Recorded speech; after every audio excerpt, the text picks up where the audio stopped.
আসসালামু আলাইকুম। আজ দেখাবো আপনাদেরকে ভীষণ স্বাদের মজাদার একটা রেসিপি।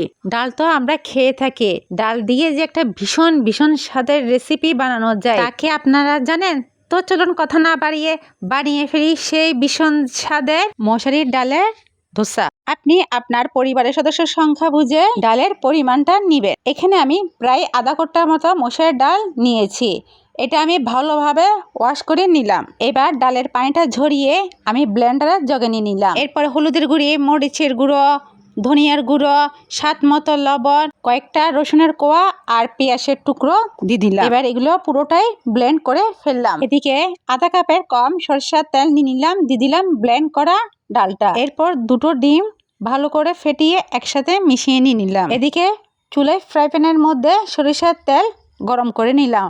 তেলটা যখন ভালো করে গরম হয়ে গিয়েছে সেই ডালের মিশ্রণটা দিয়ে দিলাম। চুলোটা একদম লো ফ্লেমে ভাজতে হবে, হাই স্পিড বা মিডিয়ামও করা যাবে না, তাহলে ডালটা ঠাস করে পুড়ে যাবে, সিদ্ধ হবে না। ডালটা আমি লো ফ্লেমে এক পাট করে দুপাটে ভেজে নিয়েছি। উল্টানোর সময় খুব সাবধানে উল্টাতে হবে। দুটো খুন্তি দিয়ে আমি সাবধানে উল্টিয়ে পাল্টিয়ে ভেজে নিয়েছি। এদিকে আমি আরেকটি কড়াইয়ে সরিষার তেল গরম হয়ে গেলে দিয়ে দিলাম আদা কুচি, খাল, এলাচ, তেজপাতা ভালো করে ভেজে নিয়েছি।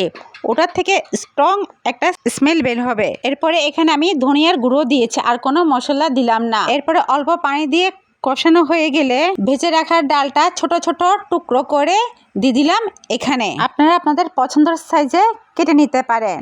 আমারটা একটু কড়া করে ভাজা হয়ে গেছে, তাতে কোনো সমস্যা নেই। 5-7 মিনিট ধরে চুলায় জালে বসিয়ে রাখলাম উল্টিয়ে পাল্টিয়ে।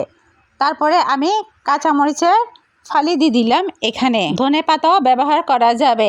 ঝোলটা যখন মাখো মাখো হয়ে এসেছে আমি চুলা অফ করে দিলাম, কিন্তু ঝোলটা পুরোটাই টেনে ফেলেছে, তা আরেকটু ঝোল থাকা অবস্থায় নামিয়ে নেবেন।